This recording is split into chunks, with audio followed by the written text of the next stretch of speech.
good. That's cool. It's been quite strange for Zana, actually. So, I think that she's felt it the most. Yeah. But with Zana, she loves her routine and she likes to know what's happening. She loves school and she's got an amazing school. And I think just for her, the loss of that routine and the loss of, you know, those connections, she's felt quite keenly, and that's taken her quite a while to sort of adjust to that. And I think on top of that is, you know, for the rest of the family, the new ways of working, like our other girls can understand Zoom and understand that that's still a person in the connection, but Zana doesn't really, she can't really process that in the same way. So I think the loss of sort of before I felt that we were really moving ahead with, like, every time Luna was coming and she was starting to stay a bit longer, and you were seeing that kind of more natural, she would actually reach out and want to be with her, and I think that has really, that we've really sort of felt that.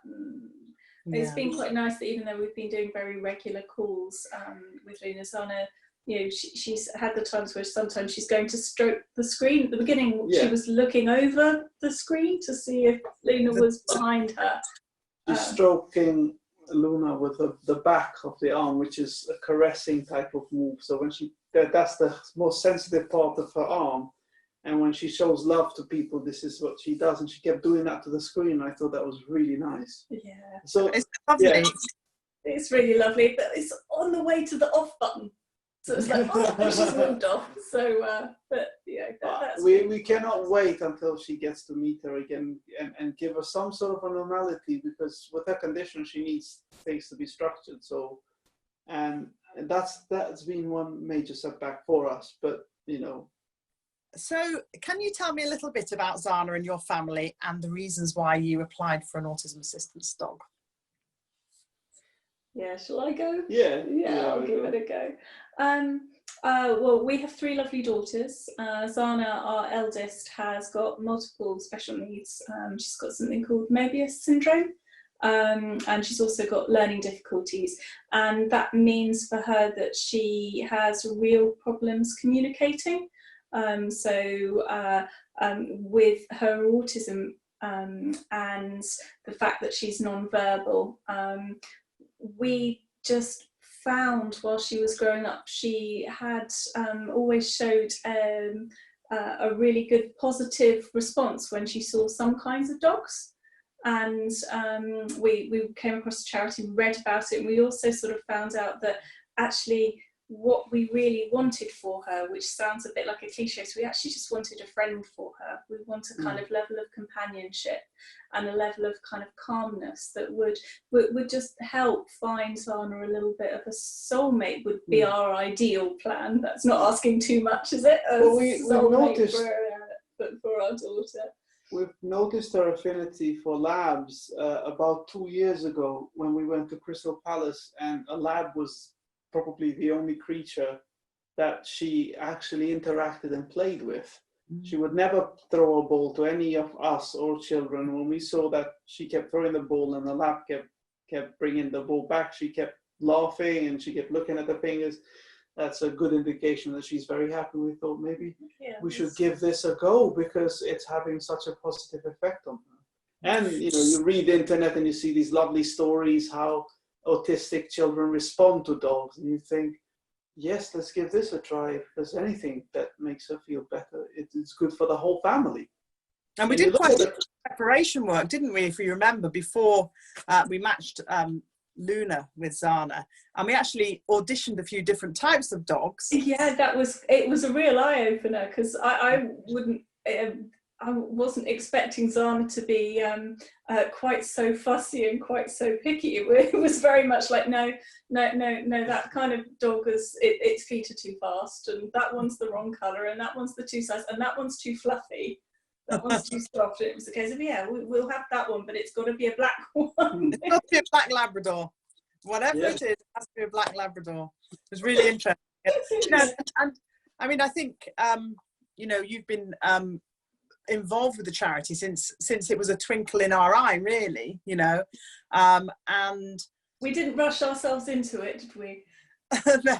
no, but what we've learned since then is actually, it's quite common for autistic children to be very, very sort of singular about the type of dog that they're interested in bonding with. So Zana actually isn't the only child that we're working with now for whom we've had to make sure it's the right breed and the right colour of the breed and the right size and everything else. And we try and do that when we can, obviously, you know, can't do it for everybody. But yes, that was really interesting. And basically, sort of outside of lockdown, obviously lockdown has meant, particularly for Zana, because she's been having to shield, that she hasn't been able to see Luna, apart from doing Zoom calls, which, you know, have their challenges for her. But outside of lockdown, Jan, Luna's trainer, has been visiting you every week. And could you tell me a little bit about how those sessions go and what it's like? And I haven't actually been to any of those sessions, so it'd be nice for you to describe those. Well, you should come along. The sessions are wonderful. They're the highlight of our week. We tell Zana in the morning that Luna's coming, and she does a little dance in excitement that it's happening. And Jan is just brilliant.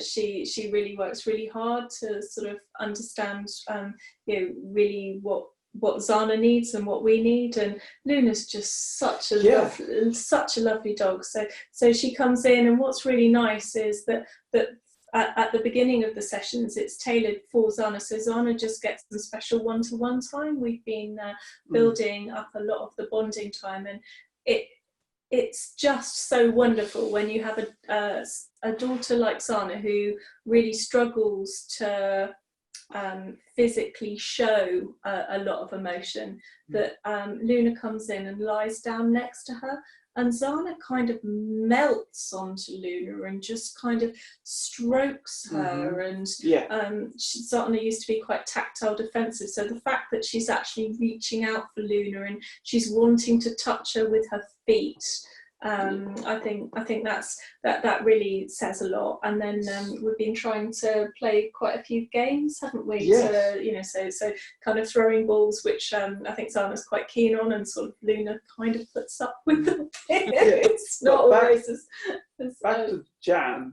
She's absolutely amazing, because Luna is a Labrador young dog, and they've been known to eat carpets, furniture, all sorts of things. So you can see how Luna comes so excited, and then she stays in front of the door sort of for 3-4 minutes to make sure this Luna is completely calm. And when she comes down, she doesn't do any sudden movements because Zana gets startled. And so it takes about 2-3 minutes with Luna, sits her down, sets her for the scene, so Luna doesn't just rush home and start running. Because we have 2 other very excitable girls who would not waste a moment to pat, and so we sort out the girls for Luna. Jan sorts out the Luna for Zana, so that everything. Jan trains us on what we need to do, so it's all good. But yeah, it needs to be, everything kind of works in a very nice harmony, you know. So Zana gets her free time, and Jay takes the girls out, and then in the last 15-20 minutes we all come together sort of for some family time and picture time. So Luna gets used to all of us rather than just Zana. So it's been running well, and every day, every time Luna comes, Zana does something new. It's just amazing. From seeing Luna and Zana kind of doing this, to Zana starting touching Luna with her feet, you know, at the far to the point then Zana sort of in the 3rd week touching Luna once and then showing that she's done it. Yeah. To in the last couple of times to literally Zana hugging Luna and just staying there without being prompted. It was a moment where I burst into tears. It was just the most amazing moment. I've got pictures and videos, and I thought this was amazing that she reached out to anyone. So Luna is very much a part of our family, and I wouldn't treat her any different to my other girls. So it just seems that she just fits in very naturally, and it can only get better because she's so young, Luna, and you and Jan have done so great with her. We are so lucky. Because I've seen people with Labrador puppies. It's amazing what you do. Yeah. We call, you know, it's funny because we call the girl with the curl.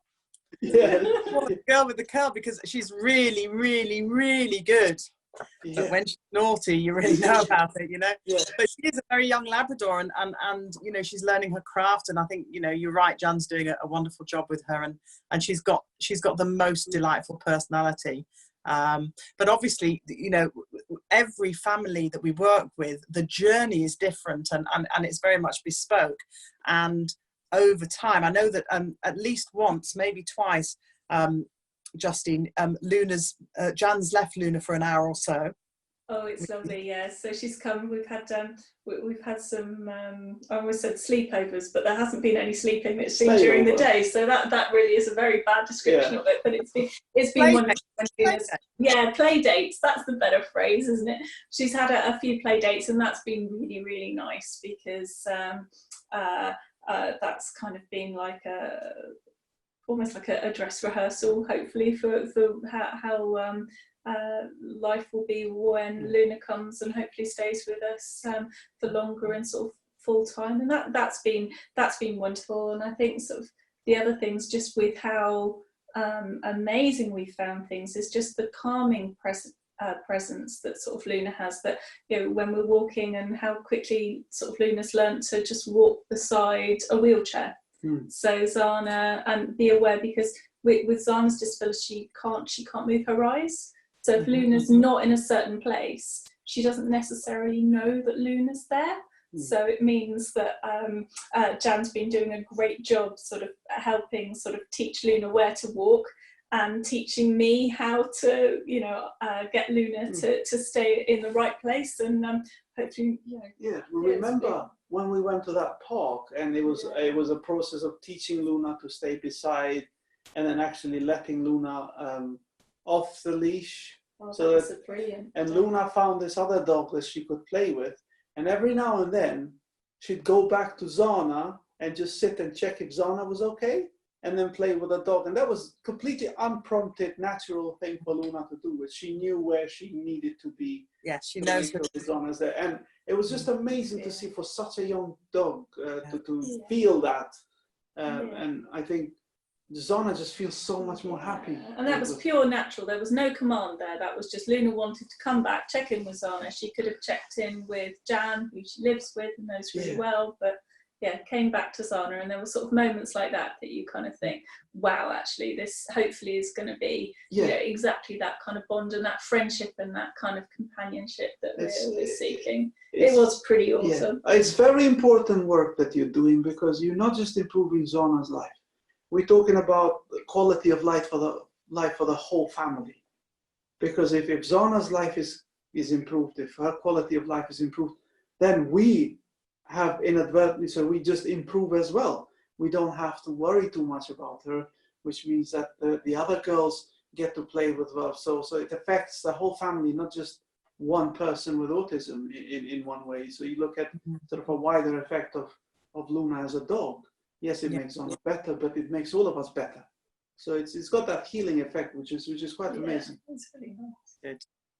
Quite helpful for us, sort of practical examples of things. And of course, then you could always get sort of highly excited about sort of different ideas of, you know, how could this sort of potentially help, that, you know, when Zana, you know, she's 8 at the moment, this dog will, you know, Luna, you know, hopefully will have a very, very long life with us, and that there might be a time when we've got a child who would like a little bit more independence, and that might be a way of giving her that independence in a sort of a really sort of constructive way, that she will feel like that she's got that, which will be satisfying for her, but also as parents we're not worried that she could be getting herself into mischief. So there's all sorts of things, and it's just time will tell what that might look like.